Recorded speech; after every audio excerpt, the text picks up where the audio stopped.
Começa agora o Jornal Canal do Ônibus. E nesta edição você confere os seguintes destaques. Corredor de ônibus em Juiz de Fora melhora os transportes, mas ainda muita coisa tem de ser feita. Área 5 da MTU. Governo tenta fazer uma licitação intermediária bem menos exigente para melhorar a situação do ABC Paulista e se livrar do boicote das empresas de ônibus novamente.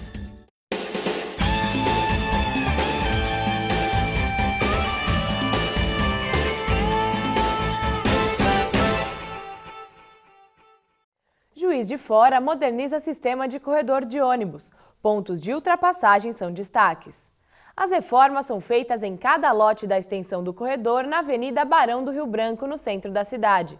Juiz de Fora possui uma população de 517 mil moradores e boa parte deles usa os ônibus das 7 empresas que servem a cidade. O Canal do Ônibus esteve no município e constatou que a população enfrenta problemas de deslocamento. Apesar do corredor ainda não ser considerado suficiente para atender todos os passageiros de maneira adequada, sem ele a situação seria pior, reconhecem os passageiros.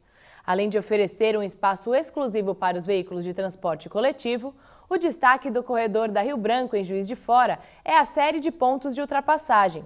Quando um ônibus termina o trabalho de embarque e desembarque, não precisa esperar o outro veículo da frente atender todos os passageiros. Ele pode fazer a ultrapassagem e seguir viagem.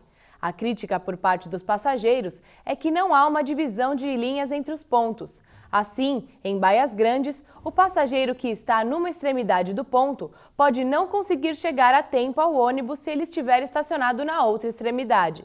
O sistema de transportes em Juiz de Fora conta com cerca de 500 ônibus e a Avenida Rio Branco tem 6 quilômetros e 400 metros de extensão. Mesmo com licitação mais flexível e com um contrato de curto prazo, a MTU acredita que os transportes intermunicipais do ABC Paulista podem melhorar.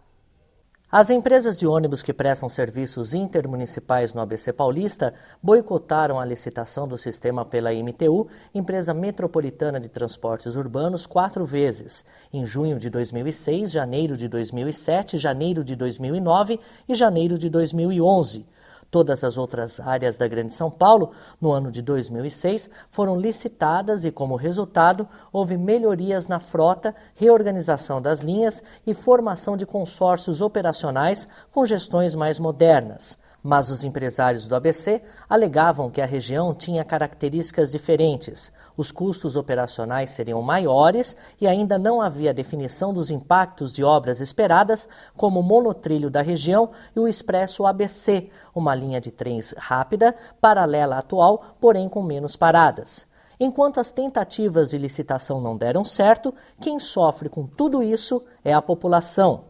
Linhas desatualizadas, como a realidade do ABC, atrasos e ônibus velhos e mal conservados são alguns dos problemas enfrentados pela população.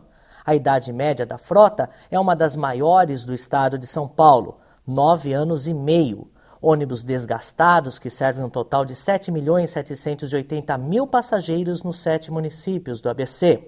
E o grande problema disso é a falta de um contrato de licitação, problema que não é escondido pela MTU. O presidente da empresa metropolitana de transportes urbanos, Joaquim Lopes da Silva Júnior, diz que as atuais permissões precárias não permitem que a MTU cobre mais qualidade das empresas. Permanecer com essa situação aqui é o que os advogados chamam de contratos precários.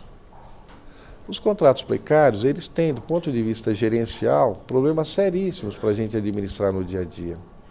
Você não tem regras claras, ou quando não é regras, desculpa, a expressão não é regras claras, as regras previstas, o regulamento, eles não dão conta da realidade toda que a gente tem aí. Você imagina, o nosso decreto, né, que ordena todo o sistema, o 24675, ele tem força de lei e tal, ele é de 86. Mas em 86 a gente não tinha bilhetagem, por exemplo.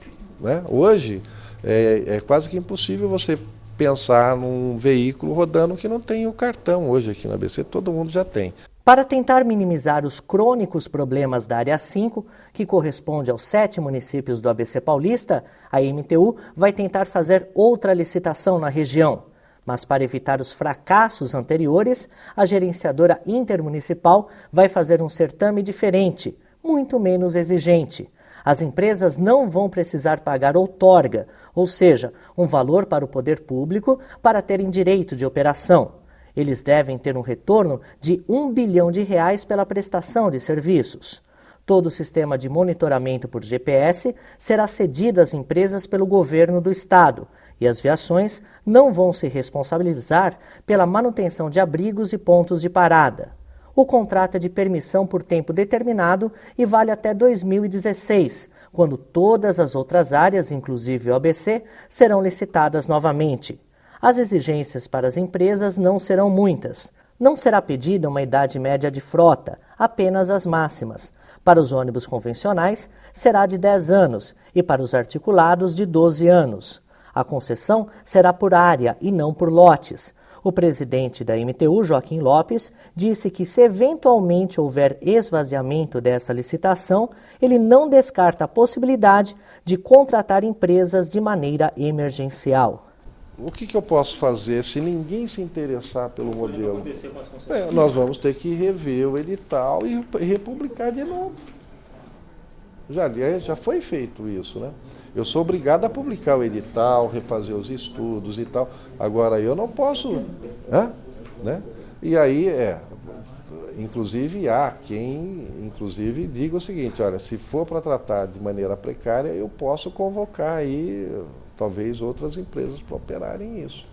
O sistema do ABC Paulista é grande e vai demandar 830 ônibus, entre micros, convencionais, articulados e seletivos. Desse total, mais da metade é de urbanos e convencionais. Para um sistema tão grande, se as atuais empresas quiserem ficar, têm de se organizar em consórcios e algumas, como a EAOSA até mesmo, devem fazer altos investimentos por hoje não terem frota adequada. Analisando a atual conjuntura com as atuais empresas, então, é muita área, são muitos ônibus para uma única empresa operar teoricamente. Se continuassem as empresas de hoje participarem dessa nova licitação, a EAOSA, a Ribeirão Pires, a VIP, a Tucuruvi, teriam que fazer um consórcio entre elas? Seria mais ou menos isso? Elas teriam que se compor em consórcio e atender essas regras que estão aqui, né? Porque algumas dessas que você citou estão com a idade média, não tem nem frota, né? De acordo com a previsão da MTU, o edital deve ser publicado em setembro. Em dezembro, devem ser abertas as propostas e em abril de 2013, os contratos devem ser assinados. Com trabalhos técnicos de Cláudio Lopes, de Santo André, no ABC Paulista, Adamo Bazani. Você acompanhou o Jornal Canal do Ônibus. Mais informações você confere no site www.canaldoonibus.com. Até a próxima!